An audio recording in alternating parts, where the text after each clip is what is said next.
ఏపీలో రాజకీయ రచ్చ మళ్లీ మొదలైంది. బాబుపై జగన్ చెప్పు వ్యాఖ్యలు చిచ్చుపెట్టాయి. అధికార విపక్షాల మధ్య ఇది మరింత వేడి రాజేసింది. జగన్ వైఖరిపై తమ్ముడు ఫైర్ అయితే పసుపు దండుపై మండిపడుతున్నారు ప్రతిపక్ష నాయకులు. అనంతలో జగన్ చూరి వాళ్ల కూడా కొనసాగనుండడంతో ఏం జరుగుతుందోనన్న ఉత్కంఠ నెలకొంది.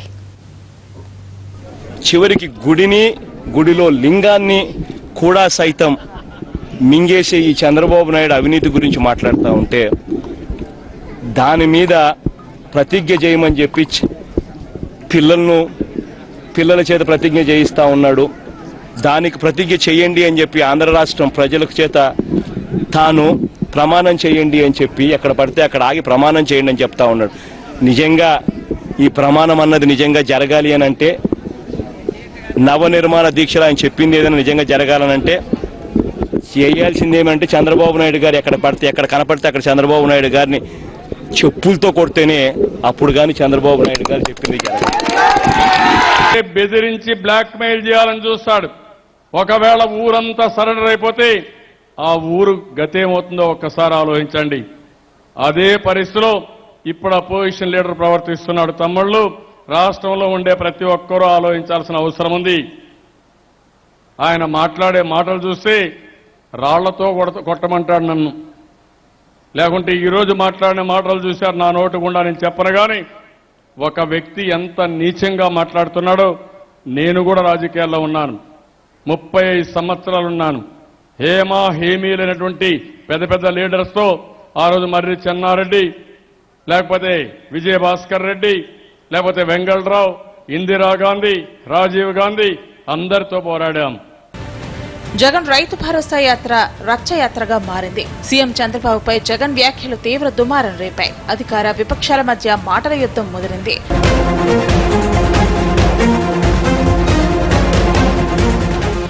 యాడికిలో టీడీపీ వైసీపీ పోటాపోటీ ర్యాలీలతో యుద్ధ వాతావరణం కనిపించింది. ఇక విజయవాడలో కూడా నిరసనలు హోరెత్తాయి. జగన్ దిష్టిబొమ్మను దహనం చేశారు. అయితే ప్రమాదవశాత్తు కార్పొరేటర్ సాంబశివరావుకు మంటలు అంటుకున్నాయి. ఆయన వెంటనే ఆసుపత్రికి తరలించారు. కార్పొరేటర్ను సీఎం చంద్రబాబు పరామర్శించారు.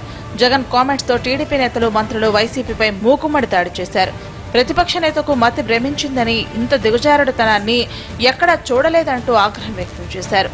భాష మార్చుకోకపోతే ప్రజలే చెప్పుతో కొడతారంటూ జగన్ కు వార్నింగ్ ఇచ్చారు తమ్ముళ్లు. ఒక డిప్రెషన్ లో ఉన్నాడు ఇవాళ జగన్మోహన్ రెడ్డి గారు.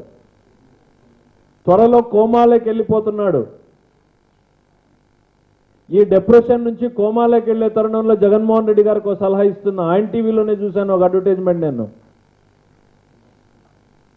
OLX లో ఏదైనా అమ్మేయచ్చు. ఆ రెక్కలూడిన ఫ్యాన్ని, ఆ పార్టీని అమ్మేయి జగన్. క్యాష్ అండ్ క్యారీ నీకు మొదటి నుంచి అలవాటే, చివరికి నీకు మిగిలేదు అదే. కనీసం ఈ డిప్రెషన్ నుంచి నువ్వు కోమాలోకి పోకుండానన్నా బతుకుతావు. టీడీపీ తీరును వైసీపీ నేతలు తీవ్రంగా తప్పుపట్టారు. చంద్రబాబు చేసిన తప్పులను ప్రశ్నిస్తే ఎదురుదాడి చేస్తారా అంటూ ప్రశ్నించారు. మానసిక పరిస్థితి మీద, నారా చంద్రబాబు నాయుడు గారి మానసిక పరిస్థితి మీద, లేకపోతే నారా చంద్రబాబు నాయుడు గారి వియంకుడు బాలకృష్ణ గారి మానసిక పరిస్థితి మీద, లేకపోతే నారా చంద్రబాబు నాయుడు గారి సోదరుడు నారా రామూర్తి నాయుడు గారి మానసిక పరిస్థితి మీద ఒకసారి